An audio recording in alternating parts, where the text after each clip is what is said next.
biyaheng Cebu City kami. Ang Cebu City isa rin sa pinakamaraming tourist spot. Kaya tara, sama kayo sa biyahe namin.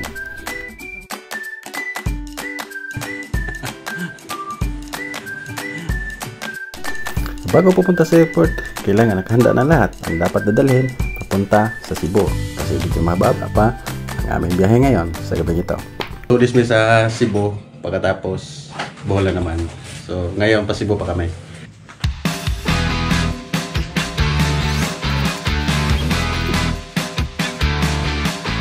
Tika, galing kami ng Davao City papunta ng Cebu. Ang Davao City, tinatawag itong Durian City. Kasi dito, sa syudad na to, dito ang pinakamaraming durian at dito ang pinakamaraming variety ng durian at pinakamasarap.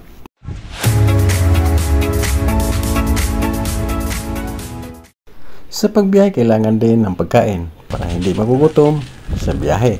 Dito sa airport na Davao, napakaraming mabibilhan ng mga pasalubong. Kaya kung galing ka na dito sa Davao, alam mo na ang lugar na to.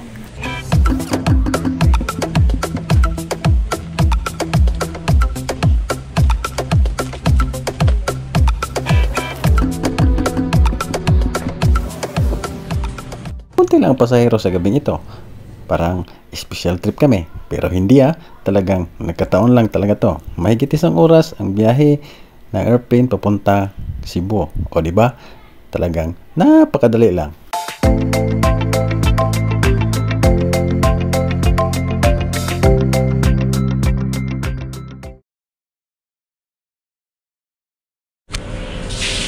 Ito yung unang gabi namin dito sa Mandawi dito. So ito yung napili namin ng mga hotel. Ito yung napili namin na titirhan. So bali mga ilang araw lang kami dito sa hotel na to. May ilaw. So dito pwede tayo magsilip-silip bukas dyan.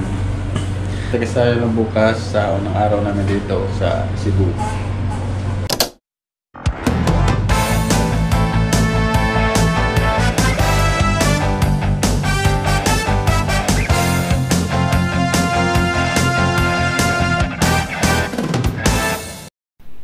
Sa unang araw namin dito sa Cebu, naghahanap agad kami ng aming mapupuntahan ng mga tourist spot. Dito na lang sa Google Map. O diba, napakadali na lang maghahanap ng mga tourist destination. Dito na lang sa Google Map. Ang napili namin na unang puntahan ay ang Bulacan Alejandra. Salamat po sa saling na. Kapag gawa ba? Ako? Kung saan? Kung saan ata?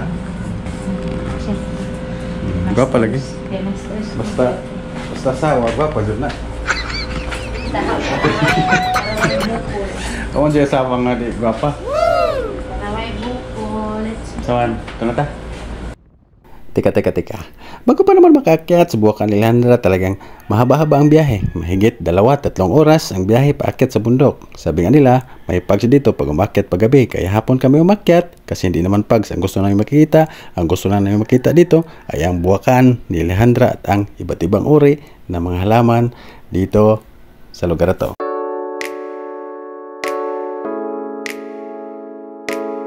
Ngayon papasokin natin yung Bulacan ni Alejandra. So dito napakaraming bulak talaga. Iba talaga yung bulaklak dito sa lugar na to, napakaganda.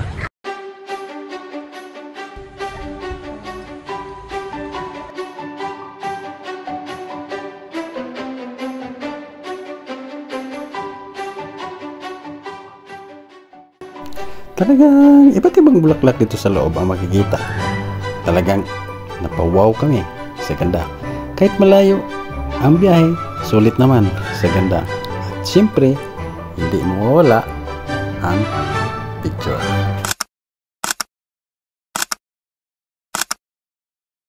What's up guys? Napuno na akong cellphone. Sige, picture there guys. Ang susunod naman na pupuntahan ay ang Taps. Tinatawag itong Taps kasi nasa tuktok ng bundok. Overview. Ika nga. So tara, let's go!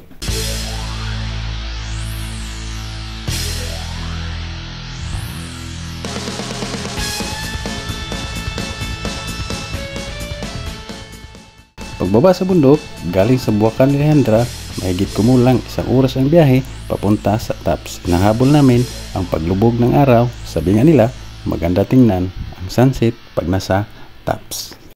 Pero pagdating namin sa Taps, nagtago na siya ring araw. O di kaya, nahihiya sa amin, kaya di namin abutan ang paglubog. Pero okay lang, dito na lang kami maninilip. Sorry mga overthinker dyan, maninilip sa magandang tanawin dito sa Taps.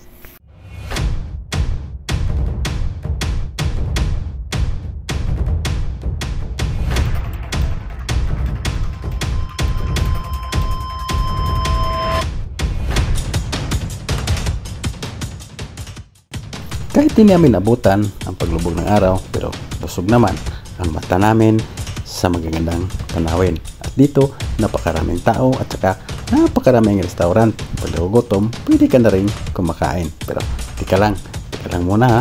Di libre dito. May entrance fee dito. 100 per head. Hanggang dito na lang. So magkita-kits na lang tayo sa susunod na video. See you!